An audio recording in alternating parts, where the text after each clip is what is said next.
This Q miss was really bad because if I don't actually miss it, I could keep going for the trade. I end up having to essentially distance myself because of the miss and not continue the fight.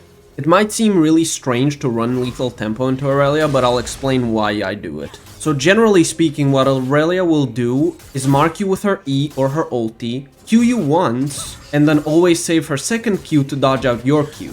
If you use your Q, she's just dodging it out reliably with her own and then you lose the fight. What I actually like to do is to essentially dare her to do that and to react to my Q, because I'm not going to use my own Q if I know she has one available. Lethal tempo combined with legend alacrity and the 10% attack speed means I can just straight up auto attack her to death even without using my Q, especially after level 6. Before that it can be kinda tough, especially if she tags you with her E, but you just play it slow until 6 and then you're good to go. A big power spike in this lane for you is Bramble Vest, so the earlier you get it, the better the lane will be. Her Blade of the Rune King power spike is massive, but you can actually beat her down before that. Once you get to your Irelia, she's basically never escaping you, ever. You can just completely and utterly stat check her into oblivion.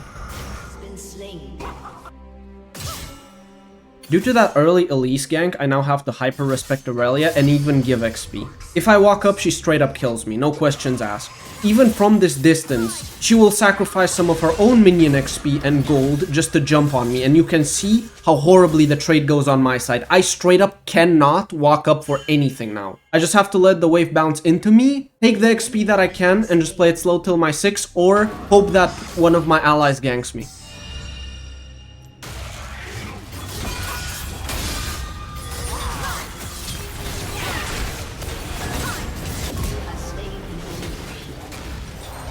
Even though that early gank kinda ruined my laning phase, I got the Bramble Vest pretty safely. The gank I got helped out a lot here, and now I can start to win out the 1v1 against Irelia, even if she still has way more farm than me. The following clip showcases perfectly why lethal tempo is so good into Irelia.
With this Irelia spike this early, the lane is basically over. If I get my passive up onto her, she can never escape me.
AP Udyr is kind of annoying to deal with in lane, but he scales super badly into you on side lane. And AD Udyr is kind of the opposite. You do pretty well into him early on, but the more damage he builds, the more threatening he's gonna get. In this case, it was AP Udyr, so I knew that if I just played the laning phase slowly, I would eventually just outscale him. He has a lot of sustain with his W, so don't overcommit to fights. I actually fought a lot more than I should have in this lane. I should have played it way slower and just waited for my Irelia spike. Regarding his awakens, if you use your ultimate on him and he awakens his Q, you will always take the maximum isolation damage because it's just you in the realm. However, if he uses his awaken ultimate outside of the realm, you can take him into the realm and it won't follow. Udyr can also awaken his E, and during that CC immunity phase, he can go through your ultimate so you won't get taken into the realm. His Phoenix slow is super annoying at actually trying to keep up with him. You can take boots of swiftness, but sometimes that's not a choice and you might need mercs or plated or even pen boots.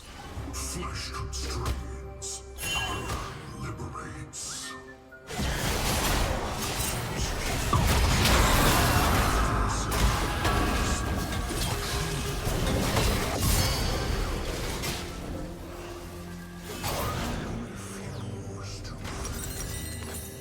I want to explain here a bit why I went into Bramble Vest instead of continuing straight into my Irelia, because it would seem really weird to get armor into AP Udyr. The enemy team itself will do a lot of auto attack damage, and so the Reflect will actually be pretty useful, as well as the Grievous Wounds effect. On lane, it is not completely useless, as Udyr will want to auto attack twice after every stance swap so he can get the full effect of the stance. This means that the Reflect damage will chip him down a bit more, but the big one is the fact that his W heal will be reduced every single time he attacks me. A 40% decrease to his healing on the 2 attacks is actually quite significant. And if he actually awakens the W, I'm going to reduce the healing even further. On top of that, he still does some auto attack damage, albeit very small, compared to if he was to go AD Udyr, but you still get resists on that end. And if someone like Jarvan were to come to gank me, I now have resist for him as well. You can see just from this small fight that I have already reduced over 120 healing from Udyr.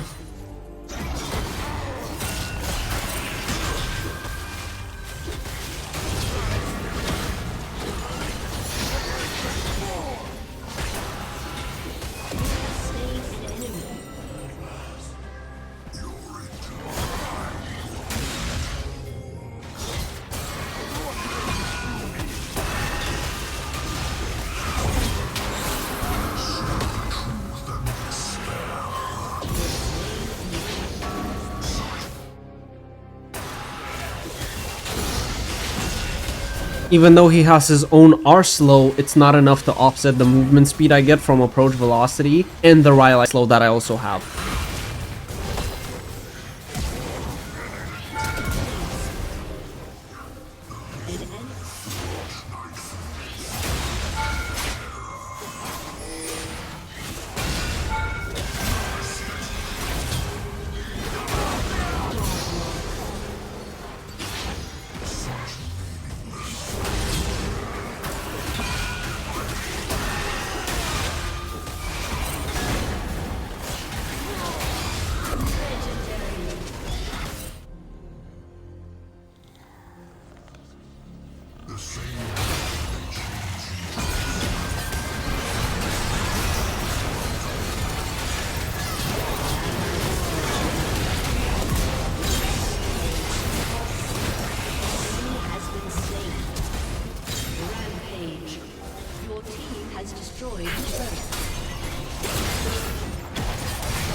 What I did here is simply not worth it. Even though I kill Aphelios, I give a 1000 gold bounty. I should have just backed out. There's no reason for me to keep going. I just hyper greeded, and that's on me.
The runes you take against Vladimir will always stay the same, but the items you take will vary depending on his setup. For example, if he's running a very aggressive early game setup like Summon Aerie plus Ignite, you could start Doran's Shield and rush a Negatron Cloak into Oblivion Orb into Irelia. However, if he plays a more scaling setup, such as something like Phase Rush with Ghost or Conqueror with Ghost, you can go Doran's Ring, skip the Negatron entirely, and then go Oblivion Orb Irelia, as you might not need the magic resist necessarily from the Negatron. The reason you go Negatron Cloak if he has Summon Aerie and Ignite is because he unironically has a lot of kill pressure on you. You can do it even if he doesn't have it, but it's not as needed, though it still feels nice. The goal is to farm up until you get 3 items specifically: Negatron Cloak, Oblivion Orb, and Irelia. Once you have all 3, the lane swings in your favor. Until then, it is generally Vladimir sided, as you can't reliably stick onto him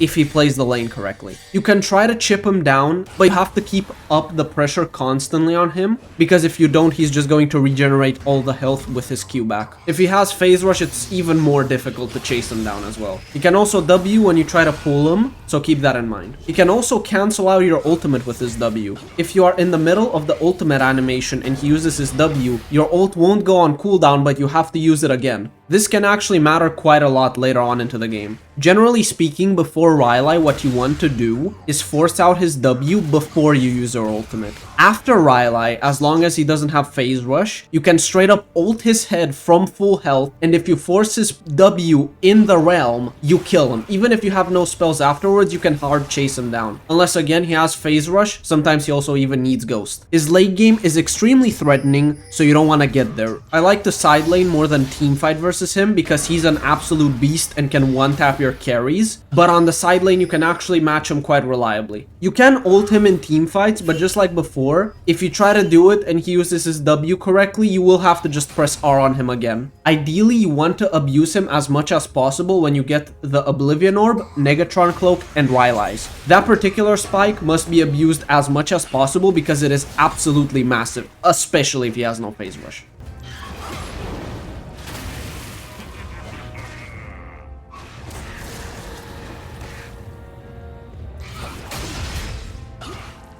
Accept your demise.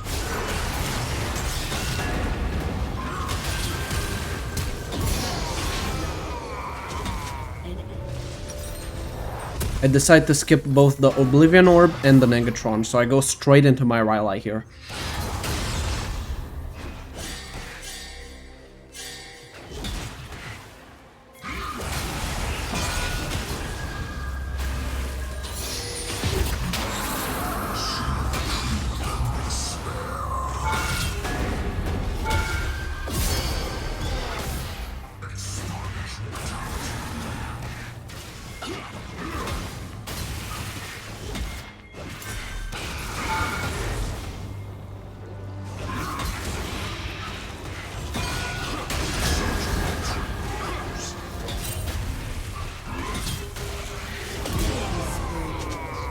I want to just ult him here and look for a fight even if his W's up. He actually does do the trick where he cancels out my ulti and I have to ult again, but it's simply not enough.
The second I see the Lee Sin Q connect onto Janna, I ult so he cannot reactivate it and kill her.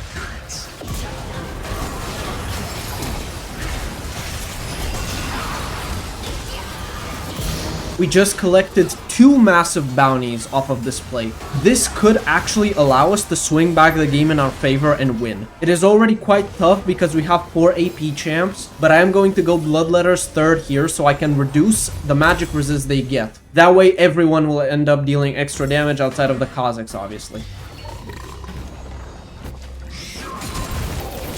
If I got my W out, I would actually be able to turn this fight around and kill him. But it's not even that bad of a death here. There are currently no objectives available on the map, and he just used both his flash and ignite. This means that he won't be able to use his E-flash for either the next dragon or baron, because they will spawn sooner than his flash will be back up. So even though I do die here, it's actually not bad. And it is a genuine positive in the long term of this game.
This lead kick was actually insane here, and it stalls out the game even further, because if he doesn't do this, I'm pretty sure we can end the game.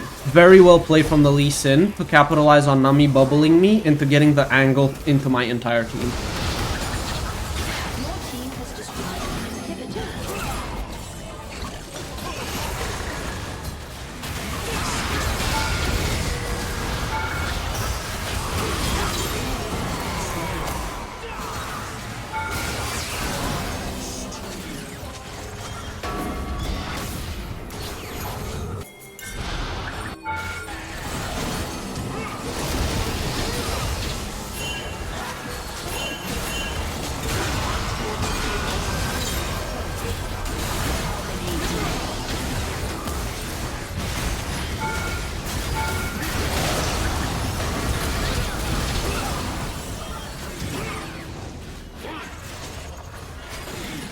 I tell the Janna to use the ultimate here for healing and not caring about the knockback effect, simply because I want to look to end the game here. Vladimir and Gragas are dead, and we can keep pushing up and eventually end the game. I am very confident in this.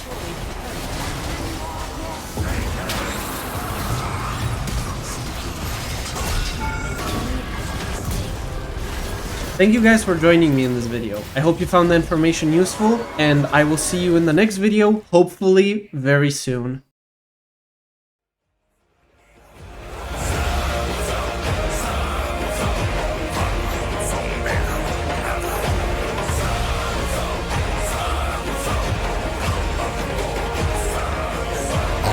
Favored by the gods and awaited in the Hall of Bones.